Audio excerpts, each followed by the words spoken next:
नमस्कार, मैं हूं सुसुधीर चौधरी और आप देख रहे हैं ब्लैक नहीं वाइट लाई। आप लोग हैरान हो रहे होंगे कि मैं ये सब इंतज़ाम करके क्यों आया हूं। आप जानते हैं कि हमारे देश में बहुत तेज़ हवा चल रही है, बहुत तेज़ आंधी चल रही है, जिसकी वजह से बड़े बड़े स्टैचू गिर रहे हैं, बड़े बड़े पुल गिर रहे हैं। वैसे तो बड़े बड़े एंकर भी गिर रहे हैं, लेकिन एंकरों के गिरने की कोई लिमिट नहीं है। लेकिन हमसे भी ज़्यादा पुल गिर रहे हैं, स्टैचू गिर रहे हैं। तो आज हम आपको स्टैचू गिरने के फ़ायदे बताएंगे, लेकिन उससे पहले हम आपको साजिश बताएंगे। महाराष्ट्र के सिंधुदुर्ग के राजकोट किले में छत्रपति शिवाजी महाराज का जो स्टैचू गिरा है वो हवा से गिरा है, जो जानबूझकर 45 किलोमीटर प्रति घंटे की रफ्तार से चल रही थी और वो पाकिस्तान की तरफ से आई थी। जांच में ये भी पता चला है कि उसमें से कुछ हवा चीन की तरफ से भी आई थी, इसलिए उस हवा पर FIR दर्ज होनी चाहिए। ये हम सरकार से मांग करते हैं। और आप ये भी जानते हैं कि हवा और जवाहर इन दोनों में काफ़ी समानता है। हवा जवाहर इन दोनों में काफ़ी समानता है। तो क्या इस स्टैचू के गिरने के पीछे पंडित जवाहरलाल नेहरू का हाथ है? हम ये नहीं कह रहे कि पक्का उनका हाथ है, लेकिन इस बात की जांच होनी चाहिए।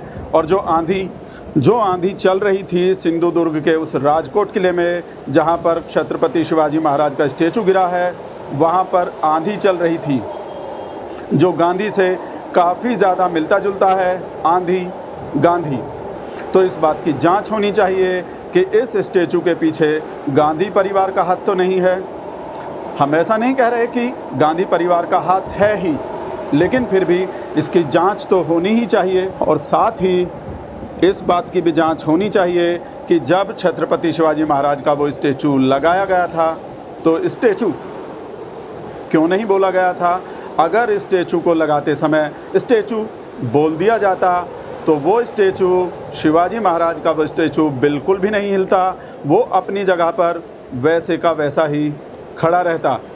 तो हम सरकार से मांग करते हैं कि इस बात की जांच होनी चाहिए कि उस स्टैचू को लगाते समय स्टैचू क्यों नहीं बोला गया। अब हम आपको स्टैचू गिरने के फ़ायदे बताने वाले हैं। आप लोग ये जानते ही हैं कि पंडित नेहरू का बनवाया स्टैचू आज भी वैसे का वैसा ही खड़ा है।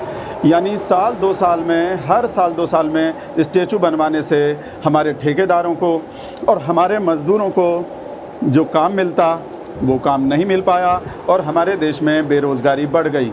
और स्टैचू लगाने में जो लोहा, सीमेंट और दूसरा मटेरियल यूज होता उसकी भी बिक्री नहीं हो पाई, जिससे हमारी अर्थव्यवस्था को भी बहुत ज़्यादा नुकसान हुआ, जिसके लिए नेहरू ही जिम्मेदार हैं। तो एक बार में ही 100 साल के लिए स्टैचू बनवाने के पीछे पंडित नेहरू की क्या चाल थी, हमें इस बारे में सोचना चाहिए।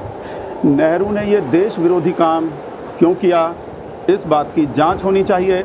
हर साल 2 साल में अगर स्टैचू बनता रहता तो हमारे प्रधानमंत्री को भी कोई काम मिलता रहता, जो अच्छा स्टैचू बनने की वजह से नहीं मिल पाया। तो आप देख रहे हैं कि हर 8-10 महीने में स्टैचू गिरने से कितने फ़ायदे होते हैं। अभी वक्त हो गया एक सूसू ब्रेक का। ब्रेक के बाद आपको बताएंगे कंगना का मुंह बंद होने के 56 फ़ायदे। तो आप बिगड़े रहिए ब्लैक नहीं वाइट लाई के साथ और देखते रहिए चार्ट तक।